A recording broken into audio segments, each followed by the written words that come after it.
Captain Thulvak's massive frame filled the corner booth of the cantina like a mountain of scarred flesh and bone. The old Xanthari warrior had seen better days. His once proud military uniform hung loose on his shoulders, faded and patched in, places where shrapnel had torn through during countless battles. The four crimson eyes that had once struck fear into enemy hearts now held only the hollow stare of someone who had witnessed too much death. The cantina itself was a dive by any standard. Orbital Station 7 catered to the dregs of Galactic. Society smugglers, bounty hunters, mercenaries, and broken veterans like Thulvak, who had nowhere else to go. The air was thick with smoke from a dozen different worlds, and the lighting was kept deliberately dim to hide the tears and bloodstains that marked every surface. Thulvak raised his glass with trembling claws. The synthetic alcohol burned as it went down, but nothing could burn away the memories. Around him, the usual crowd of misfits and outcasts carried on their conversations in hushed tones. Everyone knew better than to disturb the old captain when he was drinking. That's why the young reporter's approach surprised everyone in the cantina. The kid couldn't have been more than 20 standard years old. Fresh-faced, eager, probably. Straight out of journalism school on one of the core worlds, his recording device gleamed with newness, and his clothes screamed, "I've never been in a real fight." The kind of idealistic fool who thought war was something you could understand by reading reports and watching sanitized news feeds. Captain Thulvak. The reporter's voice cracked slightly as he spoke. "I'm Kexari from the Galactic News Network.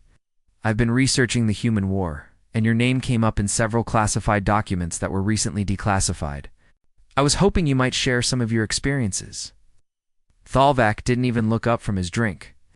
His mandibles clicked together in the Xanthari equivalent of grinding teeth. "Go away, youngling. Find yourself another story." But the reporter had persistence, if nothing else. He slid into the booth across from Thulvak, gnawing the way the old warrior's claws scraped against the table in warning. The people deserve to know what really happened out there. The official reports are all classified or heavily redacted. You're one of the few survivors who actually fought them. Survived. Thulvak's laugh was bitter as asteroid dust. "What is that? What do you call this? Look at me, boy. Really look?" The reporter's eyes widened as he took in the full extent of Thulvak's injuries. The left side of his carapace was a maze of scars, where something had torn through his natural armor like paper. His right arm ended at the elbow, replaced by a crude mechanical prosthetic that sparked occasionally. But it was the eyes that told the real story, for crimson orbs that had seen horrors beyond imagination. "The humans did this to you?" Reporter whispered. 4. Singled the bartender for another round. The bartender, a grizzled Vorthan with cybernetic implants where his eyes should have been, knew better than to refuse. He'd seen too many veterans drink themselves to death. In his establishment to ask questions.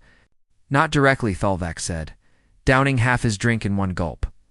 "This was from a plasma cannon explosion when our own ship's magazine detonated. The humans. They had a way of making you destroy yourself." The reporter leaned forward, his recording device picking up every word. "Tell me about them. What were they really like?" For a long moment, Thulvak said nothing. Cantina's usual noise seemed to fade away as other patrons sensed something important was happening. Even the bartender stopped wiping down glasses to listen. "Ow. "You want to know about humans?" Thulvak's voice was barely above a whisper, but it carried the weight of absolute authority. "It's fine, but understand this, youngling, what I'm about to tell you will haunt your dreams for the rest of your miserable life." The old warrior's eyes grew distant, staring into the smoky air as if seeing ghosts from another time. "I served in the Great Coalition War against Earth. 47 years. I'd been a soldier. Fought in the Siege of Antares, the rebellion of the Outer Colonies, the pirate wars in the Neutral Zone. I thought I knew what war was." He paused, taking another drink. "We all did. The entire Coalition High Command. 5 different species with thousands of years of military tradition between them, all agreed on one thing. Earth would fall within 6 months. Maybe less, but they didn't," the reporter prompted. "No, they didn't." Thulvak's mandibles clicked again. "We thought we were fighting soldiers, professional military units with standard tactics and predictable strategies. We were wrong. Dead wrong. The captain's voice dropped even lower, forcing everyone in the cantina to strain to hear. We were fighting something far more terrifying: beings who refuse to accept defeat. Creatures who see surrender as a concept that simply doesn't exist. In their vocabulary, Saurian merchant at the next table had stopped eating to listen. The group of off-duty security guards near the bar had gone completely silent. Even the background music seemed to fade away. Started on the mining world of Korth 7, Thalva continued. It's insignificant little rock on the edge of human space. Should have been a routine occupation. It's where I first encountered them. Lieutenant Jinwoo Park and Sergeant Sora Kim of the Earth Defense Corps. The reporter's hands shook slightly as he adjusted his recording device. What made them different? Thalvak's eyes focused on the young journalist with laser intensity. Everything. The way they looked at us when we first made contact. No fear, no resignation, no attempt at negotiation. Just ... calculation, like they were already planning. Our deaths while we were still talking about surrender terms. That's where everything changed, the old warrior said, his voice carrying the weight of absolute certainty. That's where the coalition learned that humans don't fight wars the way civilized species do. Don't fight for territory or resources, or political advantage. He leaned across the table, his scarred face inches from the reporters. They fight for survival, and they're very, very good at it. The cantina had gone completely silent now. Even the bartender had stopped pretending to work, hanging on every word. Thalvak noticed the attention and smiled grimly. You all want to hear this story too, don't you? He called out to the room. Fine. But remember, I warned you. This isn't some heroic tale of glory and honor. This is the truth about what happens when you corner the most dangerous predators in the galaxy. He raised his glass in a mock toast. To humanity. May the universe forgive us for what we forced them to become. The story was about to begin. The cantina fell dead silent as Thalvak's voice took on a haunted quality. His 4 crimson eyes stared into the distance, seeing ghosts from decades past. Korth 7 was supposed to be our easiest victory, he began, his claws unconsciously tracing patterns on the scarred table.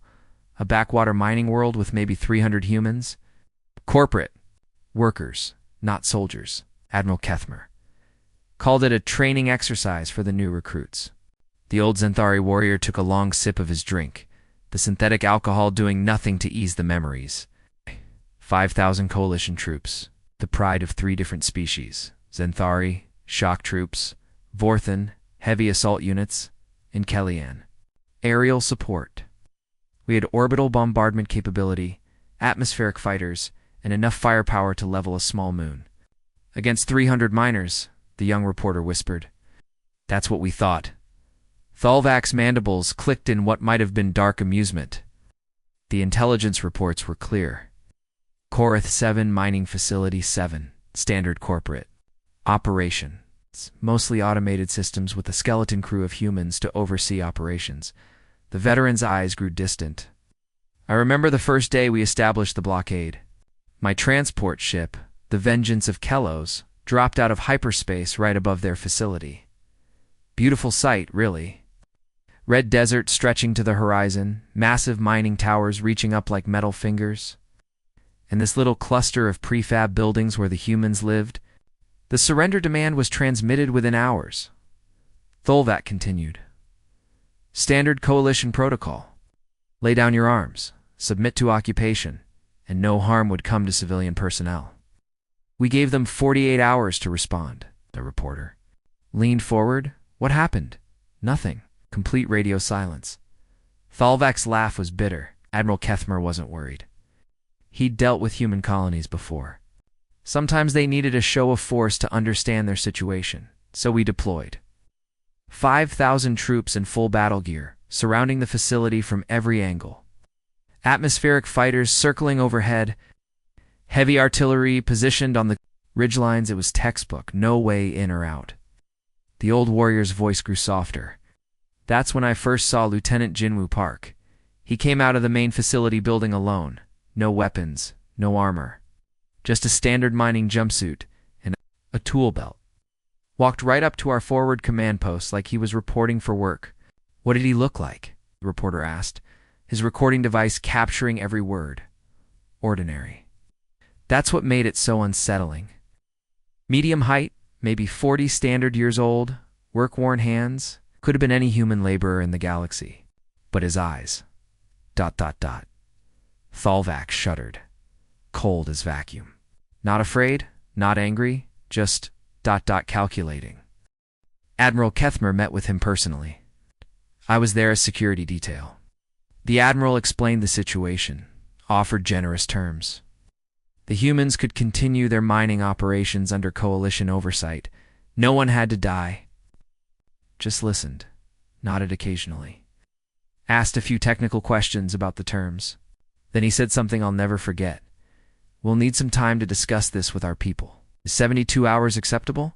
The reporter frowned. That seems reasonable. Too reasonable, Thalvac growled. Ethmer was suspicious, but... He agreed.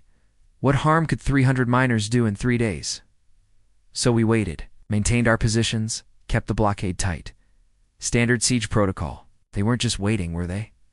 No, they were working, veteran's voice. Took on an edge of grudging respect. 24 hours a day, around the clock. We could hear the machinery running, see the lights burning all night. Our reconnaissance drones showed humans moving equipment, but it looked like they were just securing their mining operations. Were they really doing? Thalva Cussclaw scraped against the table. Jinwoo Park wasn't just a lieutenant, he was a combat engineer, spent 15 years in the Earth Defense Corps before taking a civilian job, and his people... They weren't just miners. Sergeant Sora Kim had served in the siege of New Stalingrad. Chief Engineer Taemin Cho was a demolitions expert. Even the cook Dong Hyun Lee had been a sapper in the Titan Wars. Every single civilian in that facility was a military veteran. The cantina had grown so quiet that the hum of the life support system seemed loud. Other patrons had abandoned their own conversations to listen. For 3 months we watched them dig, Thalvac continued. Thermal imaging showed extensive tunnel networks being carved out beneath the facility.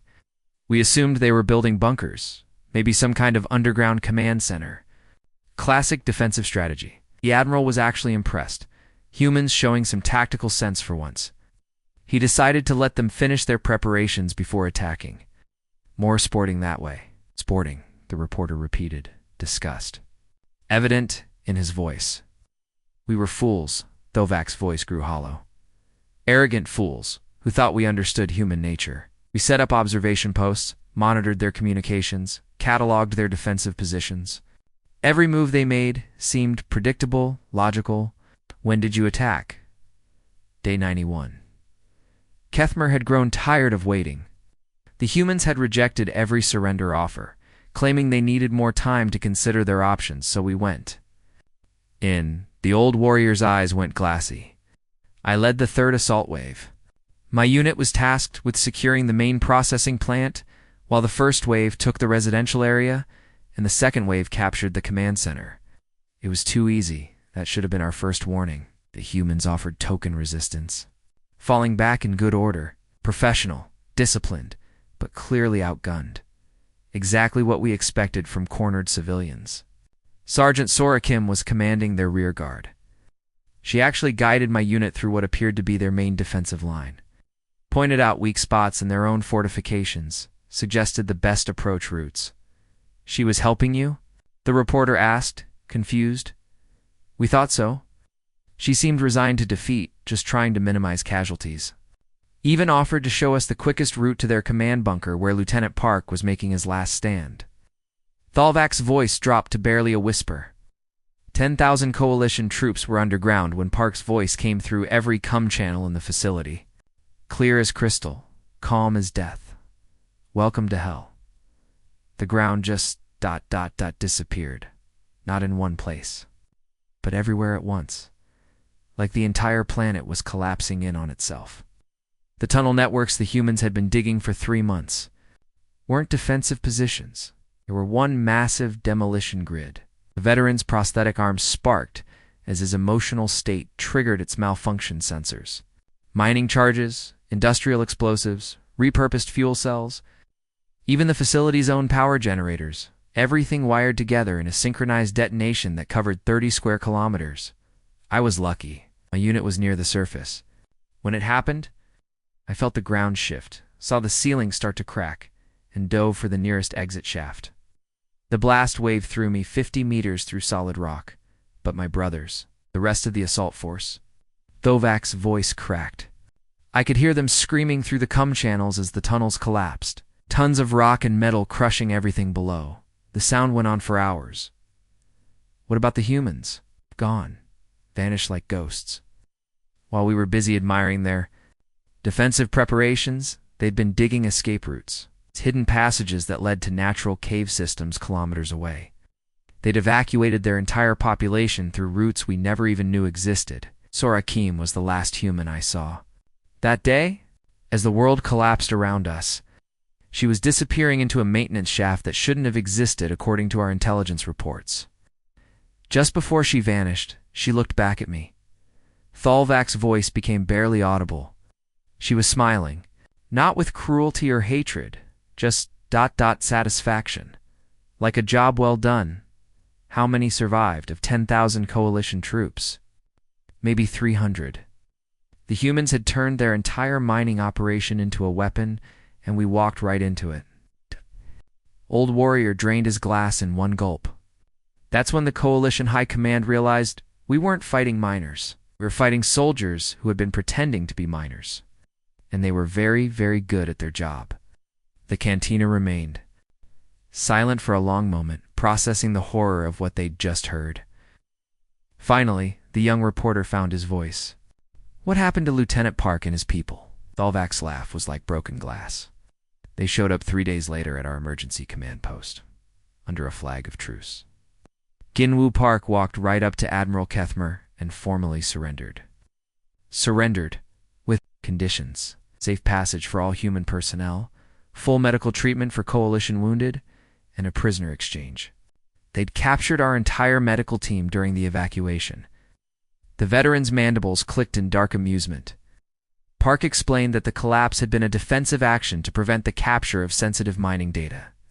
Deeply regretted the loss of life, but he was sure the Admiral understood the necessities of war.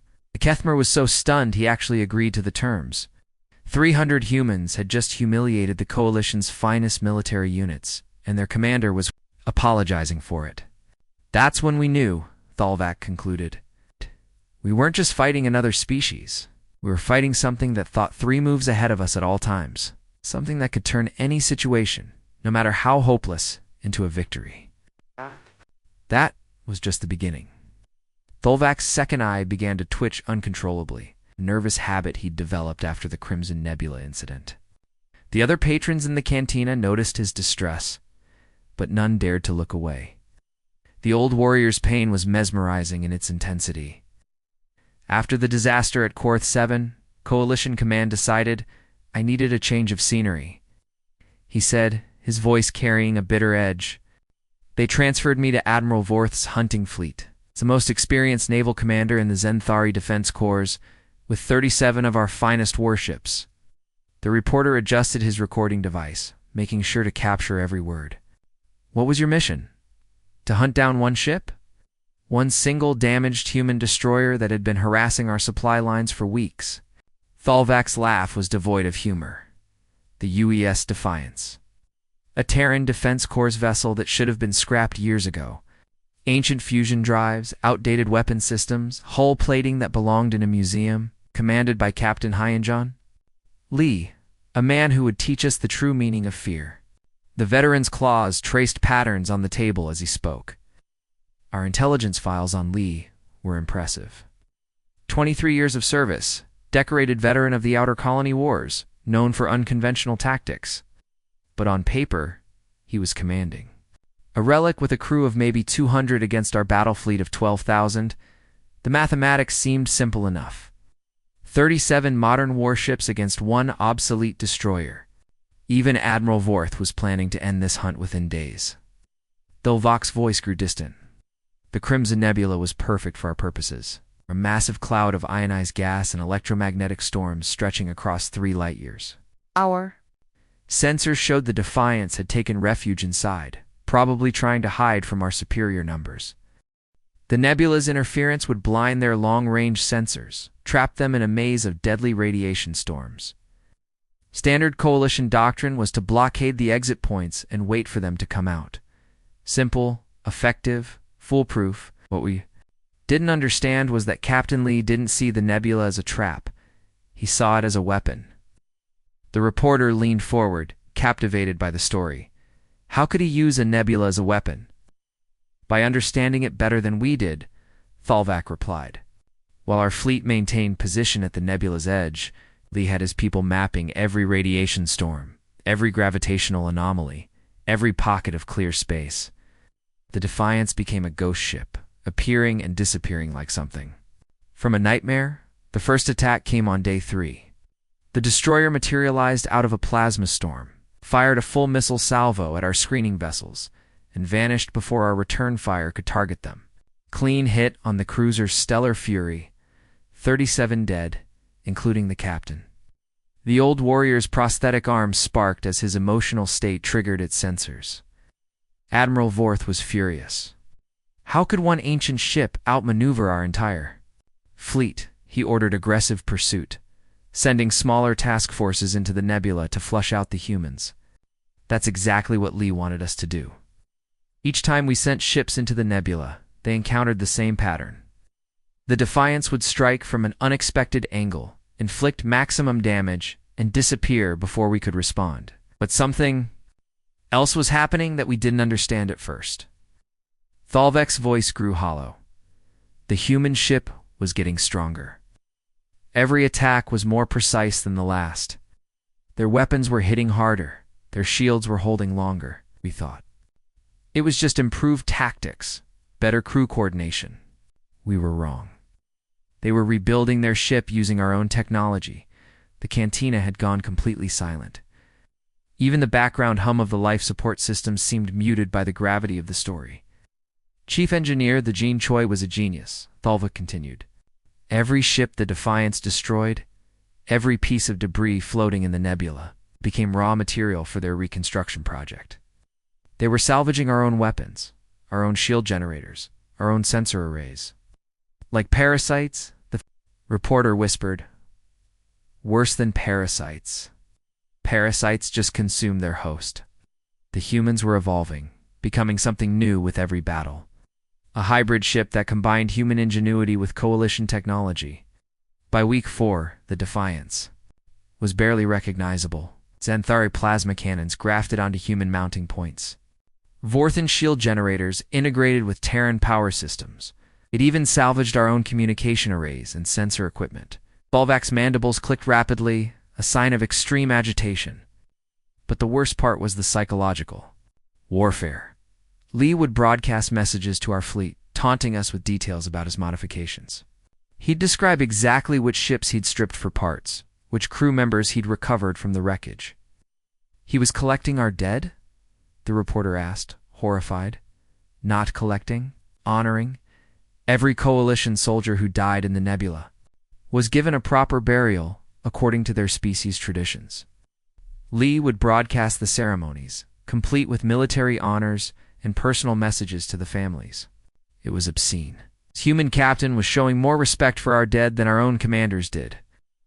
The veteran's voice cracked with emotion. Admiral Vorth became obsessed. He started taking unnecessary risks, sending more ships into the nebula. The Defiance was making him look like a fool, and he couldn't stand it. By week 6, we'd lost 18 ships. 18, not destroyed, but disabled and stripped for parts. Lee was building a fleet of 1, incorporating the best technology. From 3 different species into a single vessel that shouldn't have existed. How did it end? Reporter asked, though he dreaded the answer. Week 8. Defiance had been silent for 3 days, and Admiral Vorth was convinced we'd finally cornered them. He ordered the entire fleet to advance into the nebulas. Core, a massive, coordinated assault that would crush the humans once and for all. Thalvak's eyes went glassy with remembered terror.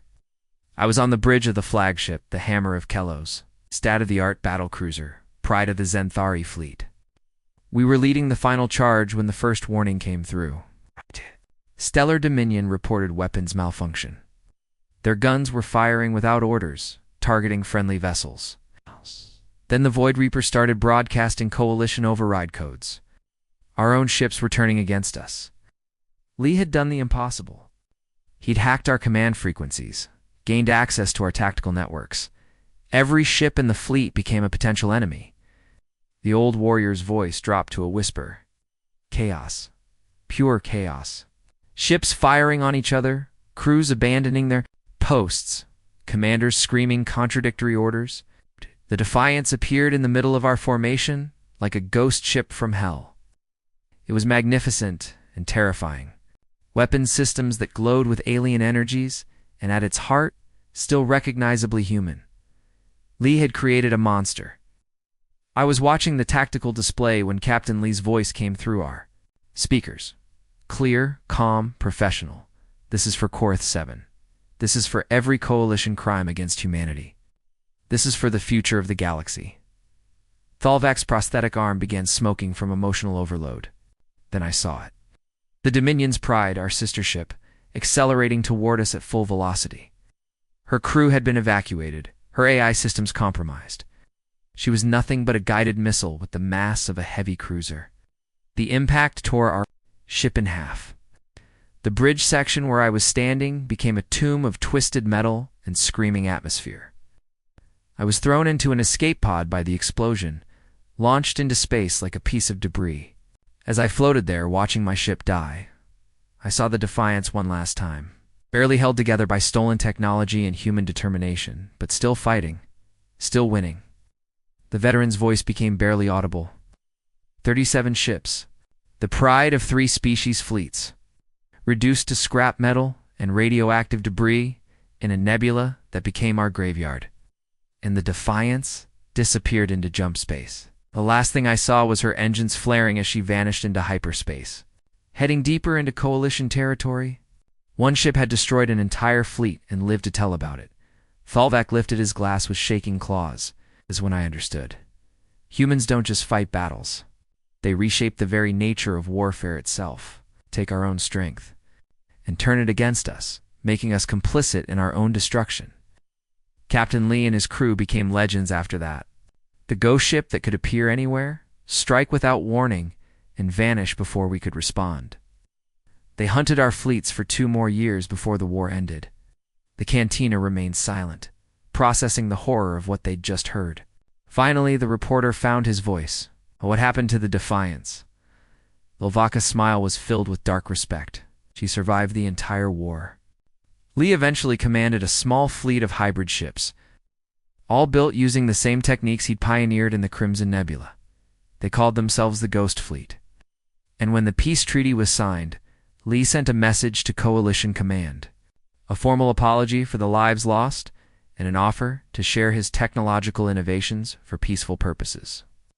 The old warrior's laugh was bitter. The same man who had hunted our fleets like prey was offering to help us rebuild.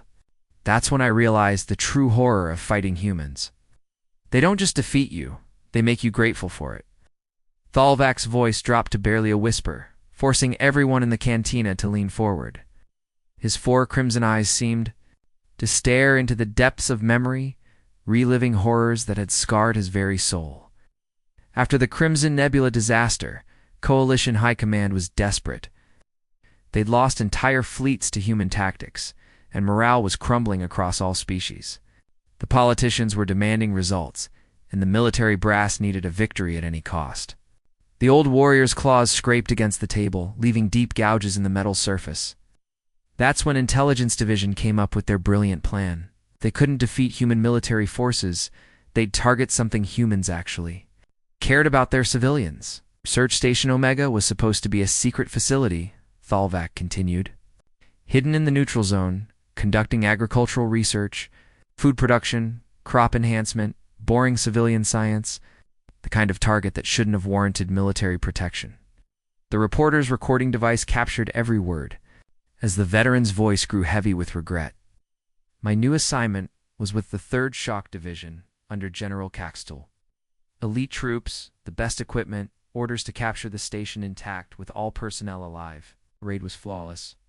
We dropped out of hyperspace at 0300 station time when most of the humans would be sleeping. 12 assault shuttles, full stealth configuration, hit the docking bays simultaneously. The station's security was laughable. A few automated turrets, and maybe 6 guards. Within 30 minutes, we had complete control. 20 humans in custody, no casualties on either side. The kind of clean operation that Command loved to showcase in their propaganda feeds.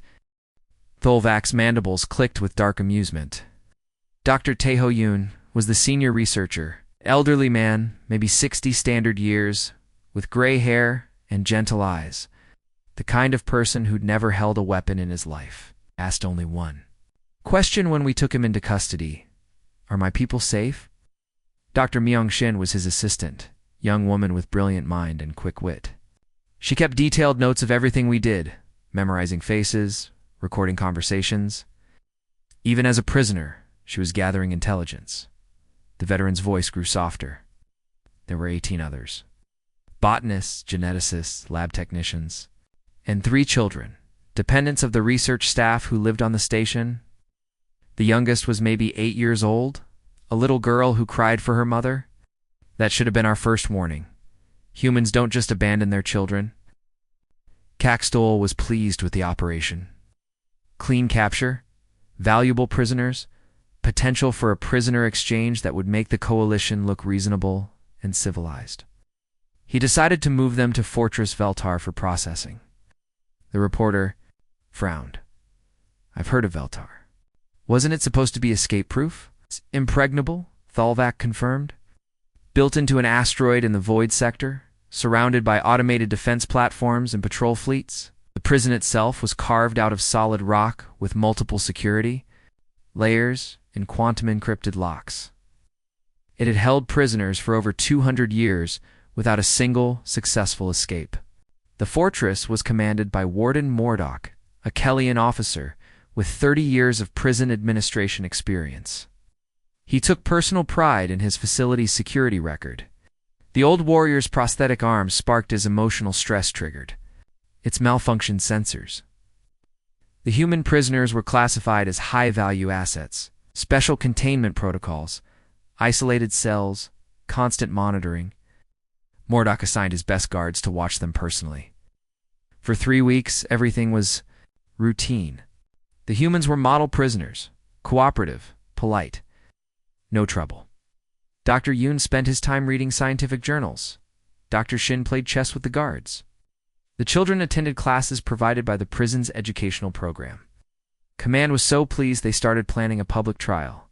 Show the galaxy that the coalition treated prisoners humanely. Use the scientists as propaganda tools to demonstrate human aggression against peaceful research. Tholvak's voice turned grim. What we didn't know was that the moment those prisoners were taken, Earth Defense Command activated something called the Recovery Protocol. Every human military unit in the sector received the same order: bring them home. 12 soldiers volunteered for the mission. Special Operations Command, the elite of the elite. Led by Commander Bjorn Han, a woman who'd spent 15 years in the most dangerous assignments the Defense Corps could offer. Han was a legend even among her own people.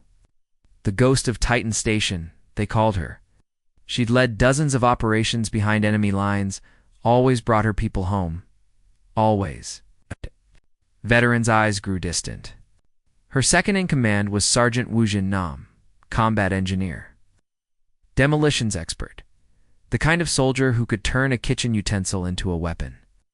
Together, they'd never failed a mission. The infiltration took 6 weeks of preparation. They studied every detail of Veltar's defenses, memorized guard rotations, identified structural weak points. Tan's team became shadows, moving through coalition space without leaving a trace. The attack began at 0200 Fortress time. No alarms, no warnings, just guards starting to disappear from their posts. Security feeds showed nothing but empty corridors and abandoned checkpoints. Tholvak's voice grew thick with remembered horror. I was stationed at Veltar, as part of the facility's security detail. The first sign of trouble was when the communications array went silent. Then, the backup generators failed. Emergency lighting flickered and died. Commander Han and her team moved through the fortress like ghosts. They'd somehow obtained complete blueprints of the facility, knew exactly where every prisoner was held. Gosh. Every guard was stationed, every weapon was stored, but they didn't just rescue their own people. That's what made it so terrifying. The reporter leaned forward. What do you mean? The fortress held over 300 prisoners, coalition dissidents, captured enemy soldiers, political prisoners, from a dozen different species. Some had been locked up for decades. The humans freed them all. Every single cell was opened. Every prisoner was armed with weapons stolen from our own armories. Commander Han turned a rescue mission into a full-scale prison break that involved hundreds of inmates. Thulvak's mandibles clicked rapidly. The battle for the fortress lasted 6 hours. 300 newly freed prisoners, led by 12 human soldiers, against the garrison of 2,000 coalition guards. It should have been a massacre. Instead, it was a masterpiece of tactical warfare. Han divided the prisoners into assault teams, each led by one of her soldiers. They seized the armory, captured the command center, and systematically dismantled every defense system in the fortress. Sergeant Nam was responsible for the evacuation routes. While Han coordinated the battle, he was rigging explosive charges throughout the fortress's critical systems. Power cores, life support, structural supports, everything wired together, in a demolition grid that would level the entire facility. The old warrior's voice cracked with emotion. I was in the command center when the final assault began. Warden Mordok was screaming orders, trying to coordinate a defense against an enemy that seemed to be everywhere at once. Then Commander Han's voice came through the facility's speakers. Clear, professional, utterly calm. Attention coalition forces. You have 60 seconds to abandon this facility. Any personnel remaining will be considered hostile combatants. 60 seconds. That's all the warning we got. Most of the guards ran. These were prison guards, not combat soldiers. They'd signed up to watch prisoners, not fight a war. But some of us stayed, trying to prevent the prisoners from escaping. Thulvak's prosthetic arm began smoking from emotional overload. I was leading a squad trying to retake the main gate when I saw him, Sergeant Nam, standing in the fortress's power core chamber, his hands on the detonation controls. He looked at me through the reinforced viewing port, young man, maybe 30, years old, with steady hands and clear eyes. He could have triggered the charges and escaped with his team. Instead, he waited, made sure every prisoner, every human, every freed captive was clear of the blast zone before he activated the demolition sequence. The last thing I saw was Nam saluting the security camera. Then the world exploded. Cantina had gone completely silent. Even the bartender had stopped pretending to work, hanging on every word of the horrific tale. The explosion tore Fortress Veltar apart from the inside out. 2 centuries of supposedly impregnable construction reduced to radioactive debris in seconds. The asteroid itself cracked in half, spilling its contents into the void. I survived because I was near an emergency airlock when the charges detonated. The blast threw me clear of the facility, and my emergency suit kept me alive until rescue ships arrived 3 hours later. But Nam... he stayed behind to ensure the mission succeeded. The recording we recovered from the wreckage showed his final transmission to Commander Han. Mission accomplished. All personnel accounted for. Package delivered safely. No one left behind. The reporter's voice was barely audible. He died to save prisoners who weren't even human. That's what made it so terrifying, Thulvak whispered. To humans, it didn't matter what species you were. If you were a prisoner, you deserved freedom. If you were their responsibility, they would die before abandoning you. The phrase "no one left behind" became a nightmare for coalition forces. It meant that any capture of human personnel would result in a rescue attempt that would cost us far more than the original prisoners were worth. But it wasn't just military doctrine. It was who they were, at the most fundamental level, species.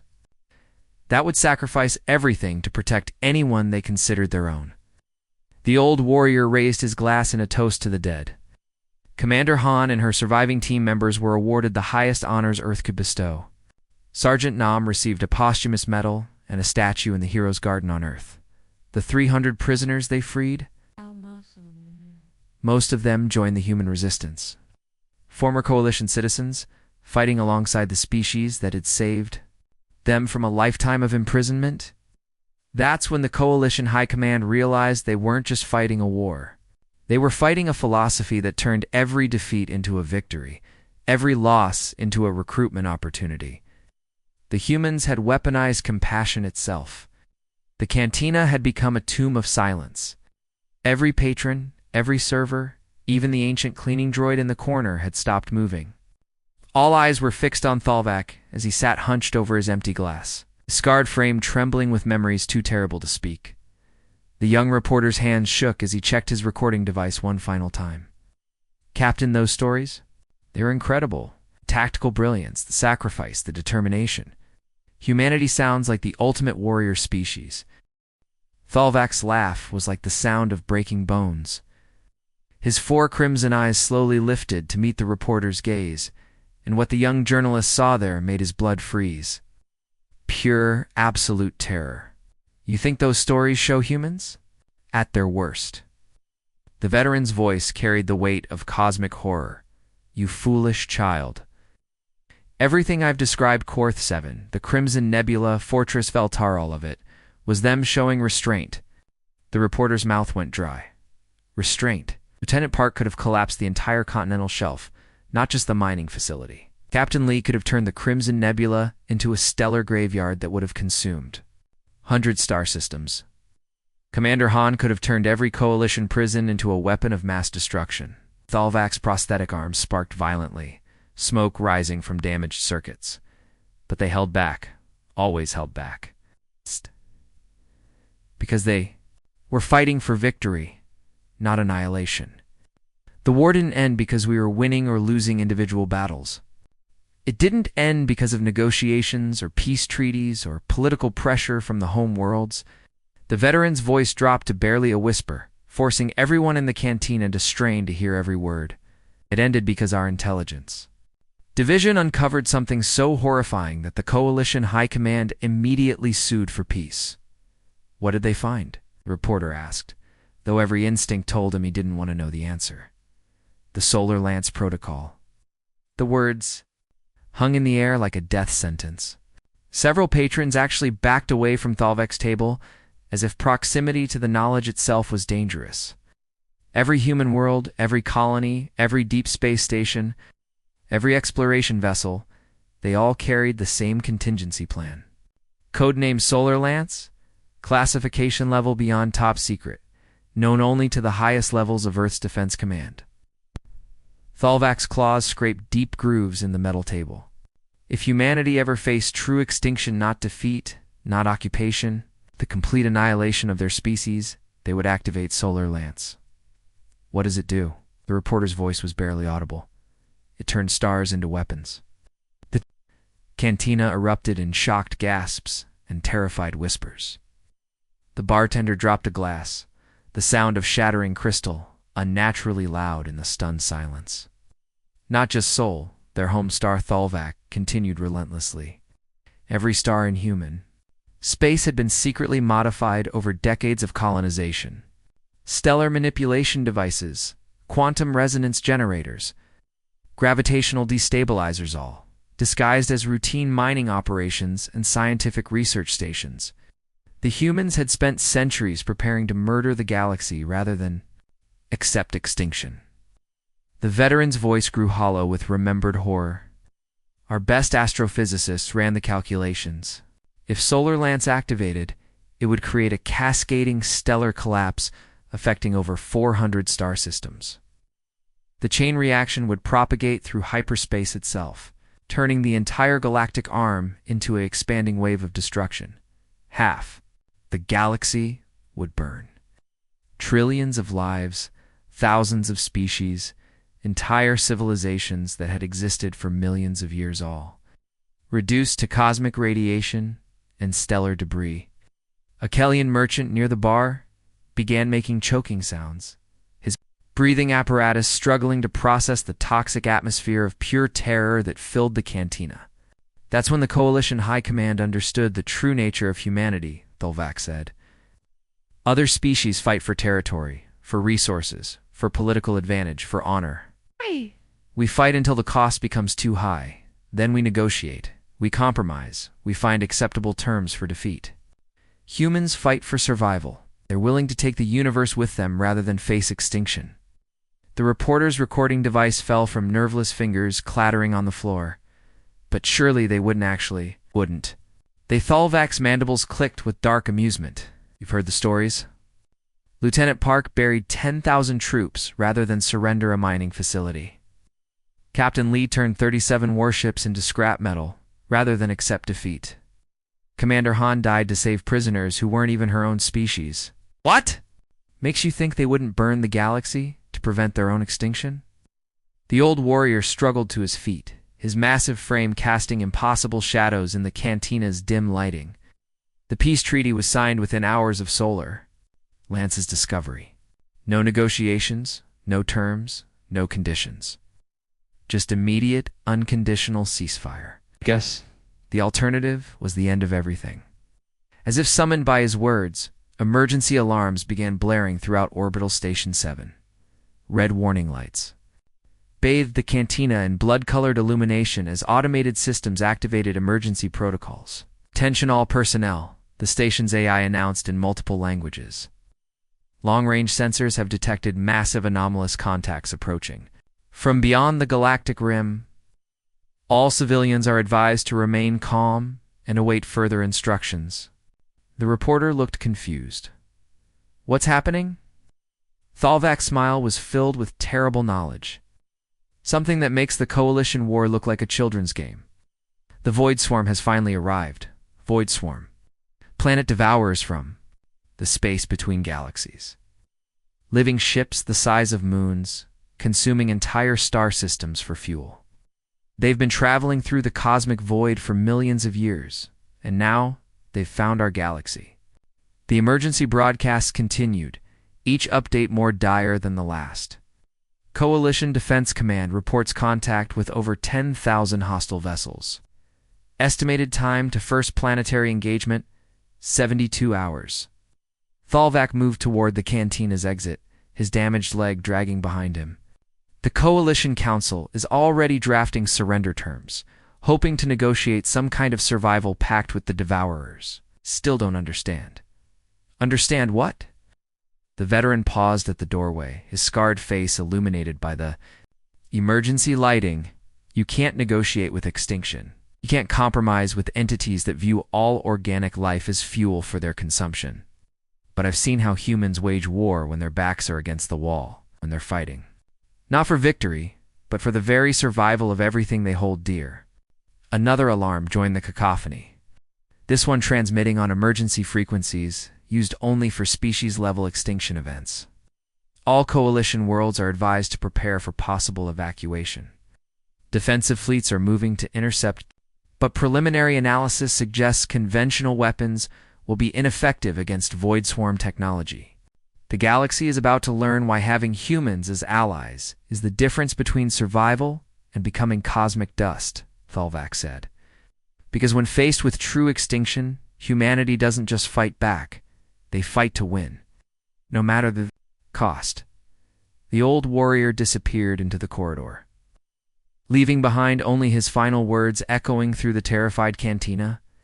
God help whatever tries to exterminate humanity, and God help us all when humans decide that enough is enough. Across human space, ancient protocols that had remained dormant since the Coalition War suddenly activated. Deep space monitoring stations detected massive energy signatures building around every human star system. The Solar Lance network, dormant for decades, began powering up for the first time since its creation. In the depths of space, Captain Hyungen Lee's voice transmitted across all Coalition frequencies from the bridge of a ship that shouldn't have existed. This is the EU's defiance to all Coalition forces. Humanity remembers its debts. Stand ready to honor our alliance. The Void Swarm thinks they're harvesting a galaxy. They're about to learn they've walked into a trap that's been 400 years in the making. On Earth, in the deepest bunkers beneath the Defense Command headquarters, Admiral Jinwoo Park stepped out of cryogenic suspension, his eyes still carrying the cold calculation that had turned Korth 7 into a graveyard. Solar Lance is armed. And ready, he reported to the assembly of human military leaders. All stellar modification devices are online. The swarm forces our hand, we'll take them with us. But first, Commander Bjorhan added, her voice carrying across subspace from the edge of Coalition territory, we're going to show them what happens when you threaten humanity's adopted family. The galaxy had spent decades fearing human warfare. Now, it would learn to be grateful for it. The Void. Swarm was about to discover that some prey fought back, and some prey was more dangerous than the predator. The end.